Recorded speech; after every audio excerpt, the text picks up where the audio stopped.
श्री कृष्णचंद्र भगवान की जय।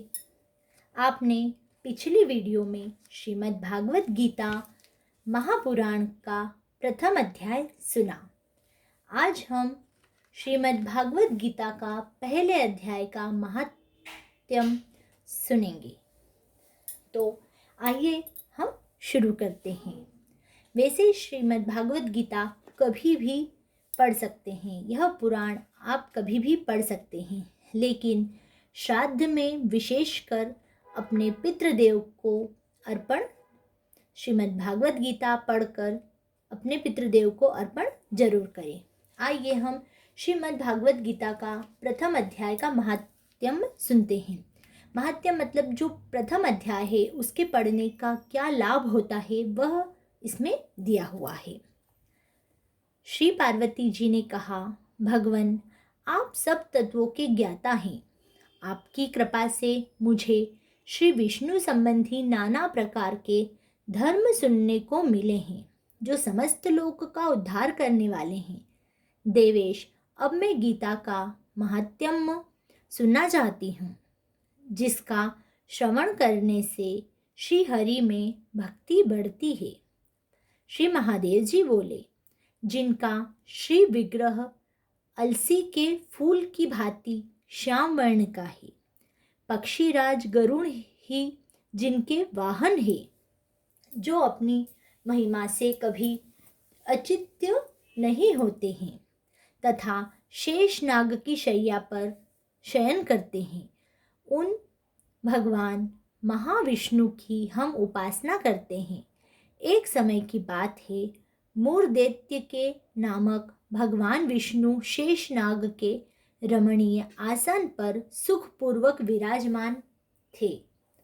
उस समय समस्त लोगों को आनंद देने वाली भगवती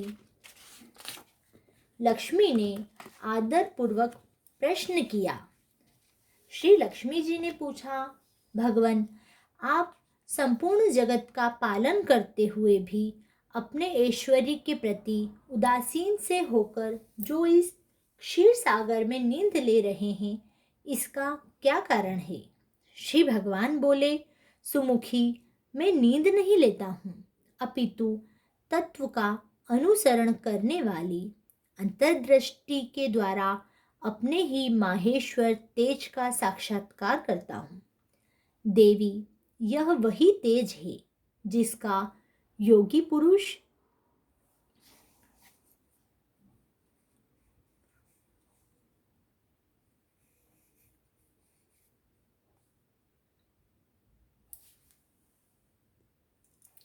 कुशाग्र बुद्धि के द्वारा अपने अंतःकरण में दर्शन करते हैं तथा जिसे मीमांसक विद्वान वेदों का सार तत्व निश्चित करते हैं, वह माहेश्वर तेज एक अजर प्रकाश स्वरूप आत्मरूप रोग शोक से रहित अखंड आनंद का पूज्य निष्पन्द निहिर तथा दैत्य रहित है।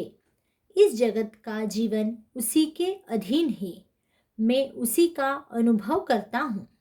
देवेश्वरी, यदि कारण है कि मैं तुम्हें नींद लेता सा प्रतीत हो रहा हूँ। श्री लक्ष्मी जी ने कहा, ऋषिकेश, आप ही योगी पुरुष के ध्येय हैं। आपके अतिरिक्त कोई भी ध्यान करने योग्य तत्व है, यह जानकर मुझे बड़ा कौतूहल हो रहा है।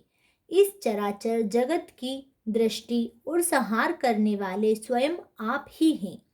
आप सर्वसमर्थ हैं। इस प्रकार की स्थिति में होकर भी यदि आप उस परम तत्व से भिन्न हैं तो मुझे उसका बोध कराइए। श्री भगवान बोले, प्रिय, आत्मा का स्वरूप द्वैत और अद्वैत से पृथक, भाव और अभाव से मुक्त तथा आदि और अंत से रहित है। शुद्ध ज्ञान के प्रकाश से उपलब्ध होने वाला तथा परमानंद स्वरूप होने के कारण एकमात्र सुंदर है। वही मेरा ईश्वरीय रूप है। आत्मा का एकत्व ही सबके द्वारा जानने योग्य है। गीता शास्त्र में इसी का प्रतिपादन हुआ है। अमित तेजस्वी भगवान विष्णु के ये वचन सुनकर लक्ष्मी देवी ने शंका उपस्थित करते हुए कहा, भगवान, यदि आपका स्वरूप स्वयं परमानंद और मन वाणी की पहुंच के बाहर है तो गीता कैसे उसका बोध कराती है? मेरे इस संदेह का आप निवारण कीजिए। श्री भगवान बोले, सुंदरी सुनो, मैं गीता में अपनी स्थिति का वर्णन करता हूँ। क्रमशः 5 अध्यायों को तुम 5 मुख जानो, 10 अध्यायों को 10 भुजाएं समझो तथा 1 अध्याय को उदर और 2 अध्यायों को दोनों चरण कमल जानो। इस प्रकार यह 18 अध्यायों की वाणमयी ईश्वरीय मूर्ति ही समझनी चाहिए। यह ज्ञान मात्र से ही महान पातकों का नाश करने वाली जो उत्तम बुद्धि वाला पुरुष गीता के इस 1 या आधे अध्याय का अथवा 1 आधे या चौथाई श्लोक का भी प्रतिदिन अभ्यास करता है, वह सुशर्मा के समान मुक्त हो जाता है। लक्ष्मी जी ने पूछा, देव, सुशर्मा कौन था, किस जाति का था और किस कारण से उसकी मुक्ति हुई?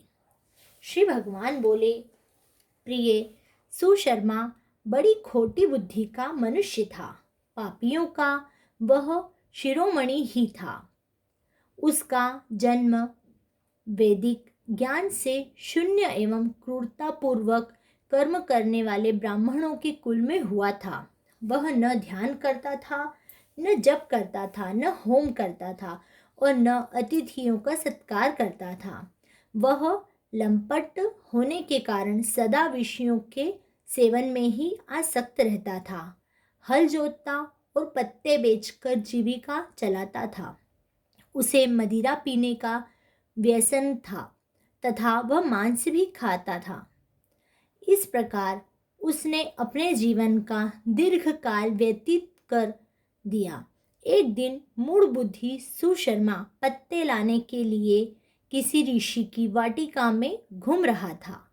इसी बीच में काल रूपी धारी काले सांप ने उसे डस लिया। सुशर्मा की मृत्यु हो गई। तदंतर वह अनेक नरकों में जा वहाँ की यातनाएं भोग कर मृत्युलोक में लौट आया और वहाँ बोझ ढोने वाला बैल हुआ।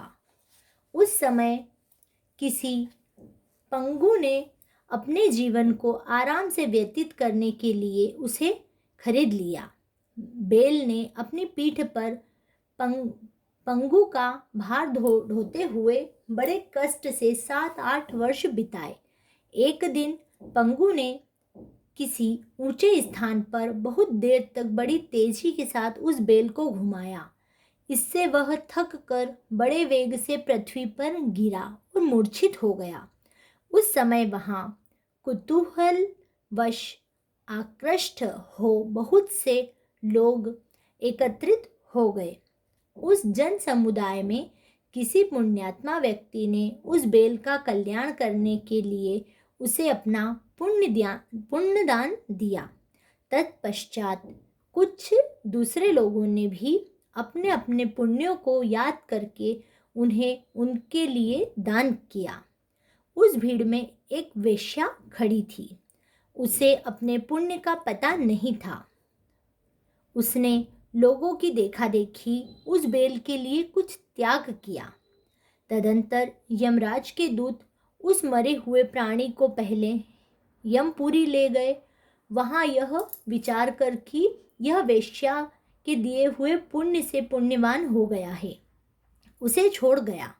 फिर वह भूलोक में आकर उत्तम कुल और शील वाले ब्राह्मणों के घर उत्पन्न हुआ।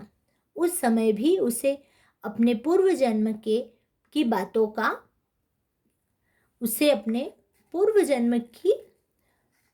बातों का स्मरण बना रहा।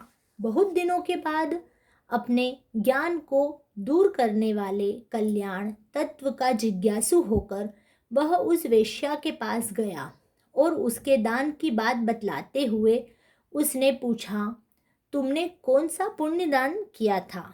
वेश्या ने उत्तर दिया, वह पिंजरे में बैठा हुआ तोता प्रतिदिन कुछ पढ़ता है, उससे मेरा अंतःकरण पवित्र हो गया। उसी का पुण्य मैंने तुम्हारे लिए दान किया था। उसके बाद उन दोनों ने तोते से पूछा।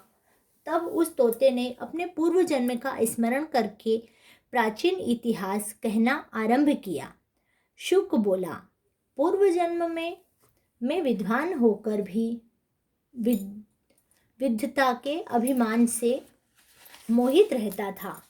मेरा राग द्वेष इतना बढ़ गया कि मैं गुणवान विद्वानों के प्रति भी ईर्ष्या भाव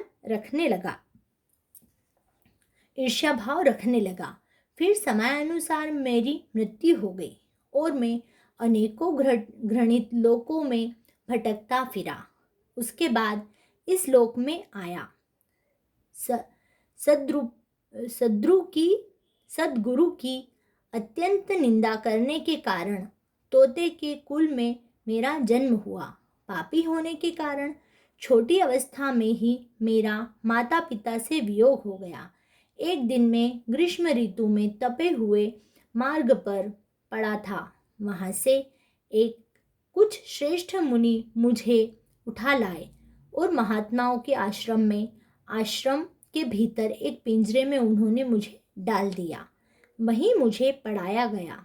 ऋषियों के बालक बड़े आदर के साथ गीता जी के प्रथम अध्याय की आवृत्ति करते थे। उन्हीं से सुनकर मैं बारंबार पाठ करने लगा। इसी बीच में एक चोरी करने वाले बहेलिये ने मुझे वहाँ से चुरा लिया। तत्पश्चात इस देवी ने मुझे खरीद लिया। यही मेरा वृत्तांत है, जिसे मैंने आप लोगों से बता दिया। पूर्व काल में मैंने प्रथम अध्याय का अभ्यास किया, जिससे मैंने अपने पाप को दूर किया। फिर उसी से इस वेश्या का भी अंतःकरण शुद्ध हुआ और उसी के पुण्य से ये द्विज श्रेष्ठ सुशर्मा भी पाप लोग मुक्त हुआ। इस प्रकार परस्पर वार्तालाप और गीता के प्रथम अध्याय के महात्म्य की प्रशंसा करके वे तीनों निरंतर अपने अपने घर पर गीता का प्रथम अध्याय का अभ्यास करने लगे। फिर ज्ञान प्राप्त करके वे मुक्त हो गए। इसीलिए जो गीता के प्रथम अध्याय को पढ़ता है, सुनता है और अभ्यास करता है, उसे इस भवसागर को पार करने में कोई कठिनाई नहीं होती है। श्रीमद् भागवत गीता महापुराण के प्रथम अध्याय का महात्म्य समाप्त होता है। श्रीमद् भागवत गीता महारानी की जय। श्री कृष्णचंद्र भगवान की जय। जय श्री कृष्णा।